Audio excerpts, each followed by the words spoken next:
창세기 13장 1절부터 18절까지 한 절씩 교도하겠습니다. 아브라함이 애굽에서 그와 그의 아내와 모든 소유와 롯과 함께 네겝으로 올라가니 아브라함의 자축과 온갖 운이 풍부하였더라. 그가 네겝에서부터 길을 떠나 베델에 이르며 베델과 아이 사이 곧 전에 장막 쳤던 곳에 이르니 그가 처음으로 제단을 쌓은 곳이라. 그가 거기서 여호와의 이름을 불렀더라. 아브라함의 일에 롯도 양과 소와 장막이 있으므로 그 땅이 그들의 동거하기에 넉넉하지 못하였으니 이는 그들의 소유가 많아서 동거할 수 없었습니다. 그러므로 아브라함의 가축의 목자와 롯의 가축의 목자가 서로 다투고 또 가나안 사람 브리스 사람도 그 땅에 거주하였는지라. 아브라함이 롯에게 이르되 우리는 한 친족이라. 나나 너나 내 목자나 내 목자나 서로 다투게 하지 말자. 내 앞에 온 땅이 있지 아니하냐. 나를 떠나가라. 내가 좌하면 나는 우하고 내가 우하면 나는 좌하리라. 이에 롯이 눈을 들어 요단 지역을 바라본즉 수알까지 온 땅에 목이 넉넉하니 여호와께서 소돔과 고모라를 멸하시기 전이었으므로 여호와의 동산 같고 애굽 땅과 같았더라. 그러므로 롯이 요단 온 지역을 택하고 동으로 옮기니 그들이 서로 떠난지라. 아브라함은 가나안 땅에 거주하였고 롯은 그 지역의 도시들에 머무르며 그 장막을 옮겨 소돔까지 이르렀더라. 소돔 사람은 여호와 앞에 악하며 큰 죄인이었더라. 롯이 아브라함을 떠난 후에 여호와께서 아브라함에게 이르시되 너는 눈을 들어 너 있는 곳에서 북쪽과 남쪽 그리고 동쪽과 서쪽을 바라봐라. 보이는 땅을 내가 너와 네 자손에게 주리니 영원히 이르리라. 내가 내 자손이 땅에 티끌 같게 하리니 사람의 땅의 티끌을 능히 셀 수 없을진데 내 자손도 세리라. 너는 일어나 그 땅을 종과 횡으로 두루 다녀보라. 내가 그것을 내게 주리라. 이에 아브라함이 장막을 옮겨 헤브론에 있는 아브의 성소의 스풀에 이르러 거주하며 거기서 여호와를 위하여 제단을 쌓았더라. 아멘. 오늘은 이 13장 이 말씀을 통하여서 약속의 땅 가나안이라는 이 주제로 설교를 시작하겠습니다. 우리가 12장 전체를 보면서 정말 하나님이 전 인류에게 주신 그 복과 은혜, 그러나 그것들은 인간의 어떤 죄악으로 인해서 무너졌습니다. 그런데 이제 12장부터는 한 사람, 그 한 사람을 통해서 한 민족을 이루고 하나님의 나라를 이루어 가시는 그 과정을 기록하였습니다. 우리도 우리의 믿음의 시작부터 우리의 믿음의 조상 아브라함에게 이르기까지 그 완성된 믿음으로 가는 이 과정이 바로 이 창세기에 있습니다. 어찌 보면 이 아브라함은 지금 우리의 믿음의 조상이라고 알려지지만 이 믿음의 초기에는 얼마나 나약하고 또 그 집안이 우상을 섬기던 집안이었다는 것, 그것을 통해서 우리의 처음 신앙생활과 또 우리의 앞으로 나아갈 바, 그래서 예수 그리스도의 그 장성한 분량까지 나아가는 그 믿음의 여정을 그리고 있는 것이 바로 이 창세기입니다. 특별히 창세기 12장에서는 정말 아브라함의 하나님의 택하심의 그 은혜와 하나님이 보여주신 그 정말 특별한 그 은혜에도 불구하고 정말 예배를 드리며 하나님의 말씀을 전하며 하나님을 전하는 그 생활이었지만 여전히 그에게는 애굽에 또한 갈대아 우르에 그 세상적인 선악과를 따먹은 그 범죄에 대한 그 마음이 있었던 것입니다. 이 12장 8절에도 보면 참 그 예배를 드리면서 헤브론으로 옮기면서 예배를 드렸습니다. 여호와의 이름을 불렀습니다. 그러나 그 마지막은 여호와의 이름을 부르더니 라면서 아쉬운 예고를 합니다. 그러면서 점점 남방으로 옮겼더니 그러면서 여전히 그 세상의 어려움, 세상의 이 현실 앞에 있는 여전히 갈대아의 그 우상을 섬기던 그 마음으로 결국 무너져 내립니다. 정말 애굽의 그 바로 앞에서 그 바로란 그 애굽의 나라, 새로운 나라에서 그 두려움과 그 현실 앞에 그 어려움은 여전히 그 신앙을 덮어버렸습니다. 결국 그 씨를 정말 하나님이 약속하신 그 시에 민족의 약속을 정말 잃어버릴 만한 그 일기에까지 갔을 때 아브라함은 정말 고통스러웠을 것입니다. 후회스러웠을 것입니다. 그 부르짖음에 하나님은 응답하였고 다시 오늘 13장을 시작하고 있습니다. 롯이 아브라함을 떠나니 아브라함이 애굽에서 그와 그의 아내와 모든 소유와 옷과 함께 네겝으로 올라가니 우리 처음 그 갈대아 아니 하란에서 이 가나안으로 들어오는 그 모습하고 똑같지 않습니까? 다시 시작입니다. 다시 시작. 하나님은 포기하지 않습니다. 우리를 믿음의 백성으로 들여왔으면 그 백성이 하나님이 보시기에 기뻐하는 자리까지 이를 때까지 하나님이 계속적으로 역사하십니다. 다시 시작하시는 것입니다. 아브라함에게는 가축과 은과 금이 풍부하였더라. 하나에서 내려올 때보다 더 많은 정말 풍부하였다고 하는 것은 많은 참 좋은 긍정적인 의미로서의 풍부함이 아닙니다. 애굽에서 받아온 그 재물로 인해서 자기가 이 양과 소와 이 물질을 감당할 수 없을 만큼이 돼버린 겁니다. 그가 네겝에서부터 길을 떠나 베델에 이르며 베델과 아이 사이 5천에 장막쳤던 곳에 이르니 그가 처음으로 제단을 쌓은 곳이라. 그가 거기서 여호와 이름을 불렀더라. 예, 처음 그 자리 정말 하나님과의 정말 일대일적인 그런 만남을 통해서 정말 가정적인 예배가 이루어지고 그리고 또 세상을 향하여 그 주위 이웃을 향하여 가나안 백성을 향하여 선포하는 그 자리로 하나님은 다시 이끌어냅니다. 그렇습니다. 우리는 때로는 현실 앞에 무너질 수가 있어요. 왜? 우리에게는 여전히 아담의 그 범죄가 전가되어 있거든요. 우리가 성령의 충만함으로 정말 하나님 은혜 안에 거할 때는 그 모든 것이 우리에게는 아무것도 아닙니다. 그러나 우리 마음에 은혜가 떨어지면 우리 마음에 사탄의 속삭임이 우리 귀에 들려오는데 우리는 여전히 그 시험 안에 있는 것입니다. 그래서 우리는 늘상 기도하며 늘상 모여 예배하며 말씀을 묵상해야 되는 것이 바로 우리에게 있습니다. 그래도 감사하게 그가 처음으로 제단을 쌓은 곳이라 그가 거기서 베델과 아이 그 사이에서 여호와 이름을 불렀더라라고 하나님 완성의 하나님의 만족하는 모습을 기록하고 있습니다. 아브라함의 일행 롯도 양과 소와 장막이 있으므로 그 땅이 그들이 동거하기에 넉넉하지 못하였으니 이는 그들의 소유가 많아서 동거할 수 없었습니다. 어떻게 보면 다시 한번 또 갈등이 시작됩니다.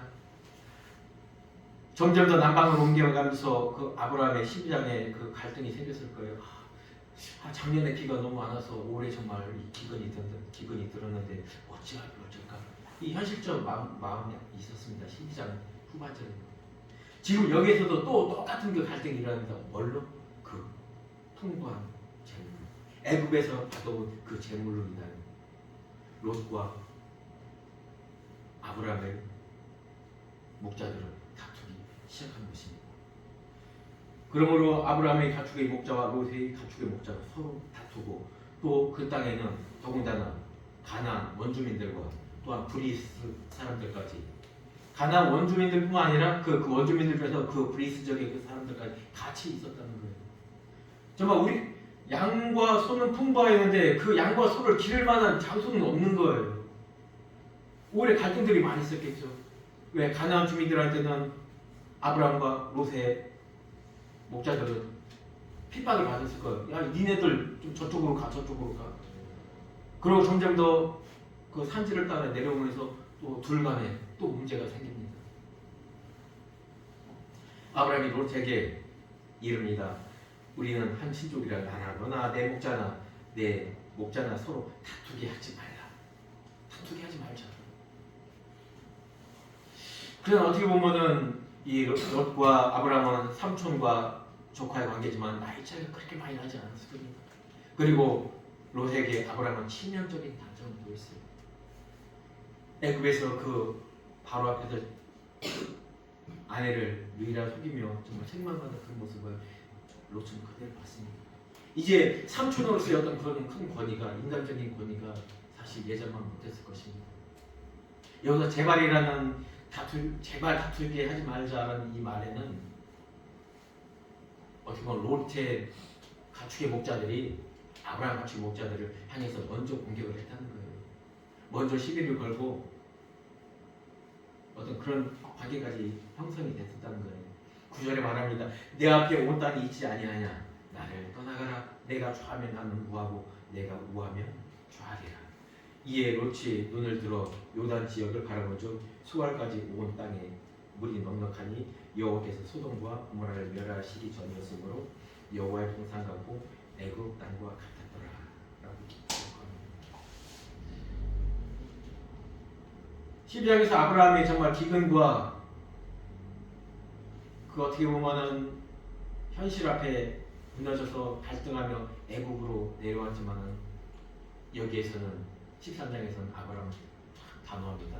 이 내가 이 약속의 땅을 떠났을 때의 그 참담함, 이 하나님의 약속의 이 신실하심, 내가 어찌 한다 할지라도 하나님이 이 나에게 하신 약속을 이루어 가신다는 그것을 아브라함은 알고 있었던 것입니다. 조카야, 네가 원하는 대로 택하라. 그러므로 롯이 요단 온 지역을 택하여 동으로 옮기니 그들이 서로 떠난다고 했습니다. 아무런 갈등이나 아무런 소란 없이 온전하게 해결됩니다. 여기 보면 어떻게 보면 아브라함 하나님의 그 약속도 마음에 담았지만은 이제 어떻게 보면 이 아브라함은 하나님을 떠날 때부터 이 롯이 정말 사람을 통해서 내가 자손을 낳지 못하는데 혹시 롯이 내 상속자가 되지 않을까? 최후에는 내가 롯한테 나의 모든 것을 물려줘야겠다는 이런 아쉬운 마음도 있었을 거예요, 여전히. 그러나 애굽에서의 그 사건을 통하여서 반드시 그 바로 그 왕이라는 그 존재 앞에서도 정말 나를 이끌어내시고 샬라흐 하신 그 하나님, 그 바로 애굽의 그 당시에는 그 강대국의 그 나라의 왕도 꼼짝 못하는 그 이 하나님의 이 약속, 나는 이 약속을 붙들리라, 이 마음이 더 컸던 것입니다. 그렇기 때문에 4절에 여호와의 이름을 불렀더라 라고 그 마음에 확정이 될 수가 있었던 것입니다. 그러나 여전히 롯은 소돔 땅 요단 동편을 들판을 보면서 애굽과 같았다, 정말 여호와의 동산과 같았더라 라는 그의 신앙의 중심은 여전히 세상적인 기복적인 신앙과 정말 세상적으로 눈으로 보기 좋은 거면은 하나님이 보시기도 좋은 걸 것이다 라는 그런 세상적인 믿음이 그대로 남아 있었던 것입니다. 이 13장은 이 이야기가 중심이 아닙니다. 롯이 반드시 아브라함은 롯과 이별이 되어야 되는 것입니다. 이 가나안 땅, 약속의 땅은 하나님을 온전히 믿는 그 사람에게 주어진 그 땅인 것입니다. 롯은 여전히 애국적인 세상적인 그 마음이 있는 그 롯과는 분리가 되어야 되는 것입니다. 더 나아가 신학적으로 보면 우리 심령 안에 여전히 아브라함이 정말 하나님을 온전히 만나서 실패하고 다시 제단을 섰고 하나님과의 어떤 믿음의 결정이 되었을 그때에도 우리에게는 여전히 언젠가 롯의 마음, 세상적인 마음이 우리에게는 한켠에 있다는 것입니다. 이 마음이 이 세상과 하나님의 약속과 저울질하는 이 가운데서는 하나님의 역사는 일어나시지 않는다는 것입니다. 롯과 아브라함의 이별이 된 다음에 14절에 이 말씀하시죠. 그러나 롯의 선택의 결말이 어디냐고 말하면은 12장부터 보면 아브라함은 가나안 땅에 거주하였고 아브라함은 여전히 가나안 땅에 남아 있었습니다. 약속의 땅에. 롯은 그 지역의 도시들에 머물며 그 장막을 소돔까지 내려갔다. 평지로 내려갑니다. 처음엔 양과 소를 먹이면서 평지로 내려갔을 거예요. 그러나 그들과 그 원주민들과 좋은 관계를 유지하려면 자기는 양과 소를 팔 수밖에 없어요. 점점 더 소유는 줄어듭니다. 오히려 돈으로 바꿉니다. 평지로 나갑니다. 결국 소돔에까지 갑니다. 그래서 이는 어디까지 가냐? 소돔 광장까지 갑니다. 저 광장까지 갔다는 것은 좋은 의미로 그들과 정말 어울리며 그들의 어떤 리더의 자리까지 그들과 어울리는 그 자리로까지 갔다라는 의미도 있지만 더 정확한 의미에는 그 자리에서 사람이 많이 모이는 것은 장사를 했다는 것입니다. 이 롯이 할 수 있는 장사가 무엇이겠습니까? 그는 여전히 양과 소를 팔아 그 재물로 자기 할 수 있는 그것을 했을 것입니다. 성경에는 기록되지 않았습니다. 그래서 뭐 말할 수는 없지만 분명히 롯이 할 수 있었던 것, 할아버지가 했었던 것, 하나님에서 했었던 것, 그것을 했었을 것입니다. 소돔 사람은 여호와 앞에 악하며 큰 죄인이었더라. 결국 롯의 자리가 어떤 자리였는가를 성경은 명백히 기록하고 있습니다. 여호와 앞에서 악하다고 한 건요, 정말 하나님이 보시기에 정말 봐줄 수 없는 만큼 니므롯이 여호와 앞에서 큰 용사라고 했는데요, 여호와 앞에서 하나님을 대적하여 정말 하나님의 은혜와 하나님의 사랑을 전한 그런 용사가 아니라 정말 그는 구스의 후손으로서 정말 사람들을 억압하는 그런 일에 더 민속했을 것입니다. 14절 보겠습니다. 롯이 아브라함을 떠난 후에 여호와께서 아브라함에게 이르시되 너는 눈을 들어 너 있는 곳에서 북쪽과 남쪽 그리고 동쪽과 서쪽을 바라보라.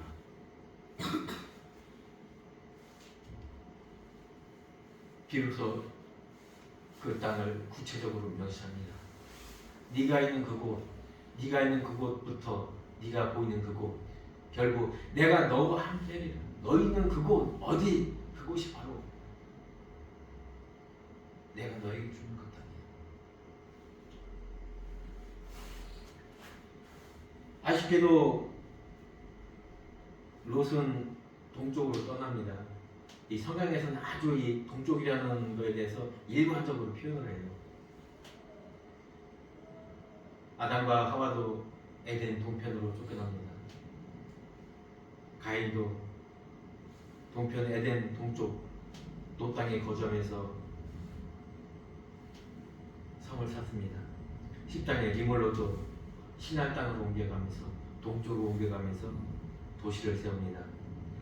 11장에 셈의 후손들도 욕단의 자손들도 벨렉의 자손들도 바벨탑 건설 시 그들의 동방으로 옮기다가 신할 평지를 만나 결국 거기서 니므롯의 후손들과 즉 셈과 함의 후손들이 함께 이 바벨탑 사건이 이루어집니다. 동으로라는 개념은 어찌 보면 성전, 지성이고 서쪽 안, 어떻게 보면 하나님과 멀어지는 하나님의 뜻을 저버려져가는 그 자리를 택하는 것입니다. 그러나 여전히 그 땅, 약속의 땅 가나안에 머문 이 아브라함에게는 그 약속의 땅을 구체적으로 보여주십니다. 어느 정도냐면 내 자손을 정말 이 흙에 이 티끌을 만큼이나 내 자손을 창대케 하리라 하신 그 하나님의 그 약속을 이루어준 것입니다. 너는 일어나 그 땅을 종과 행으로 두루 다녀보라. 내가 그것을 내게 주리라. 너에게 보이는 그 모든 것을 하나님께서는 주시겠다는 그 말입니다. 그럼 어떤 사람들이 과연 이 성경에서는 이 그 땅을 차지할 수 있을까요?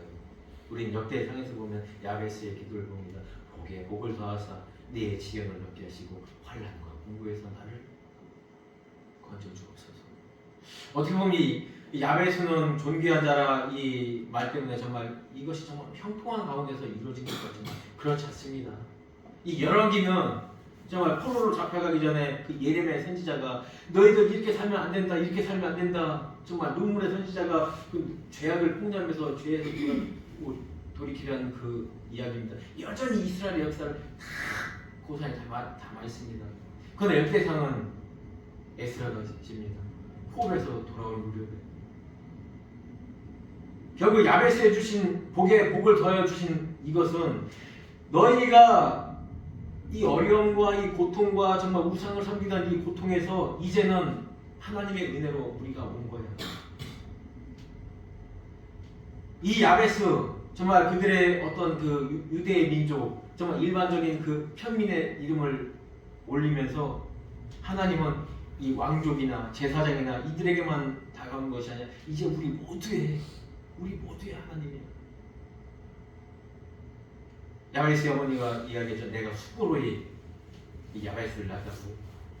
예, 우상 섬기며 슬픔 가운데 낳았다는 것이 바로 이 수고로이라는 단어의 뜻입니다. 야베스의 말도 그 본뜻도 슬픔이에요. 슬픔. 그렇기 때문에 환난과 공부에서 나를 건져달라고 그 기도 내용이 나온 것입니다. 야베스, 아니 유대 민족 너희들 하나 보면 너희들은 아무것도 아니야.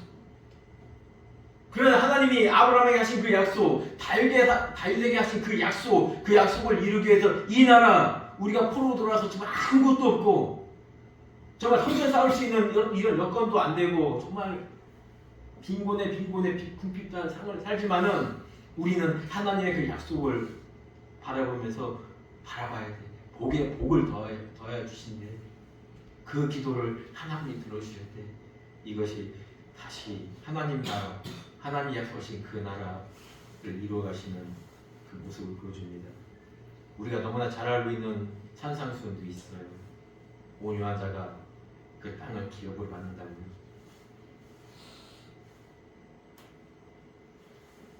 이 심령이 가난한 자나 온유한 자나 똑같은 단어를 쓰고 있습니다. 이 안아보라고 고통받는 자, 비천한 자, 억눌린 자, 이것이 똑같이 가난한 자나 온유한 자나 똑같이 히브리어예요. 그러나 이것이 번역될 때 헬라어로 번역될 때 두 가지로 번역이 됩니다. 이 푸트고스라는 것은 너무나 가난해. 근데 꼭 있어야 되는 거, 그것을 필요로 하는 거, 그건 사람이 할 수가 없어요. 성령이 하나님의 마음에 택하신 백성 안에 정말 공고하게, 정말 가난하게, 빈국하게, 갈망하게 만듭니다. 그 안에 회개하고 하나님의 영이 들어가는 것입니다. 아, 나는 하나님이 필요 없어. 바리새인들처럼 유대 종교 지도자처럼 그런 사람들에게는 회개를 할 수가 없겠죠. 그러나 나는 공고해. 정말 내 삶이 정말 하나님이 없이는 안 돼. 내 지금 이 삶으로는 안 되겠어. 그 마음, 심령이 가난한 죄까지, 그 상태까지 하나님은 만드십니다.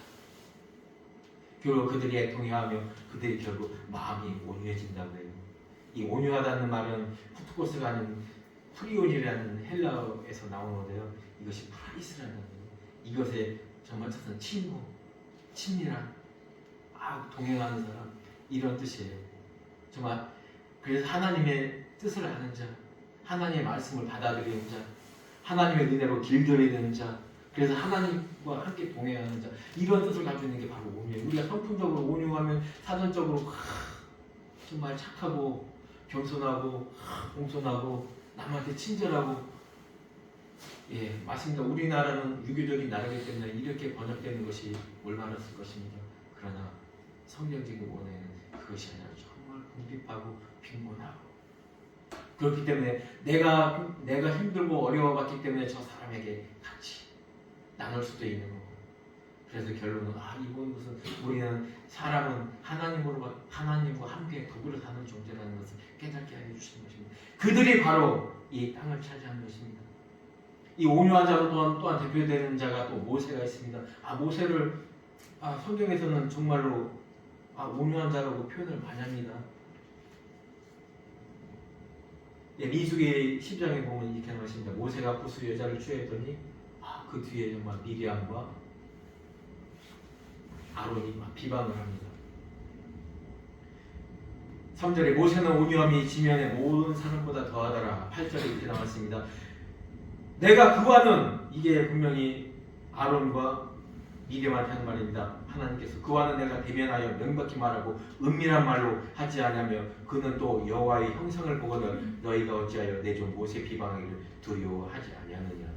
즉 모세가 구스 여자를 취한 것은 하나님이 명백히 말하셨습니다. 내가 이방을 구원하리라. 내가 너의 민족, 이 민족뿐만 아니라 이 민족을 통해서 이방을 구원하리라는 것은 명백히 모세에게 말씀하신 것입니다. 이 이후 바로 갈렙이 또 등장을 합니다. 예, 갈렙 이방인입니다.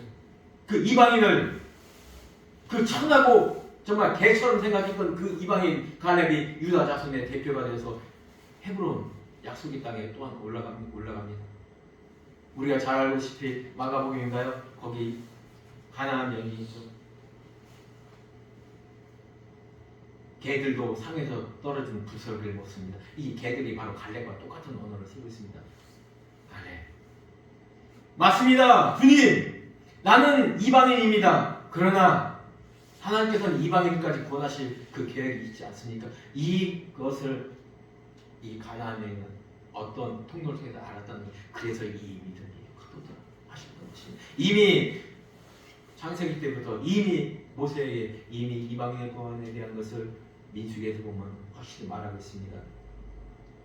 구수여자와 결혼을 너희가 비방하지 말아라. 내가 그에게는 허락하고 명령한 것이니라.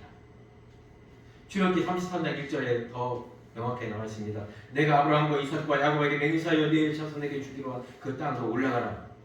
사람이 자기의 친구와 같이 이야기함과 같이 여호와께서 모세와 대면하여 말씀하시며 라고 말씀하십니다.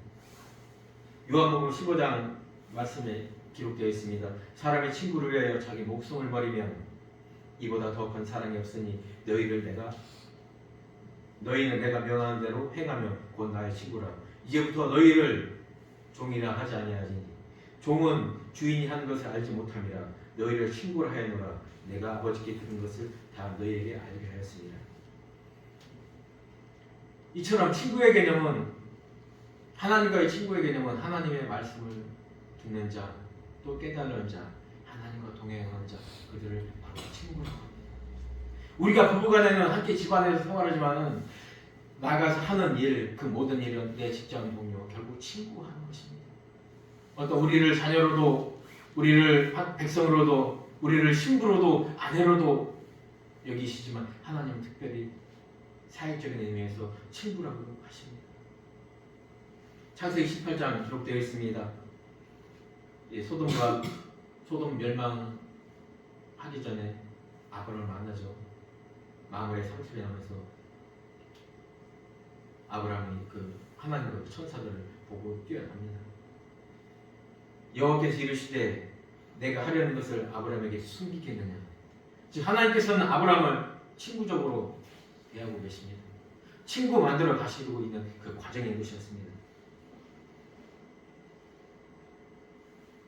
야고보서에서 기록되어 있습니다. 아브라함이 하나님을 믿으니 이것을 의로 여기셨다는 말씀이 이루어졌고 그는 하나님의 거치라 칭함을 받았느니라. 결국 하나님의 친구된 자, 정말 하나님과 뜻을 같이 하는 자, 하나님의 뜻을 아는 자에게 땅을 기업으로 주신다는 것입니다. 롯과의 완전한 분리를 통해서 이제 아브라함에게 이 약속을 하셨습니다. 그래서 이 땅을 기업으로 받습니다. 18절 이 아브라함이 장막을 옮겨 헤브론에 있는 마물의 상수리 수풀에 이르러 거주하며 거기서 여호와를 위하여 제단을 쌓았더라.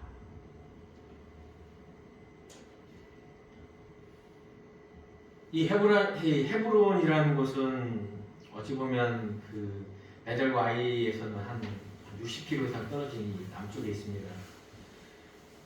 베델과 아이 사이에서 장막을 치고 거기서 목축을 했지만은 그 한 자리에서는 있을 수 없어요. 왔다 갔다 옮겼을 것입니다.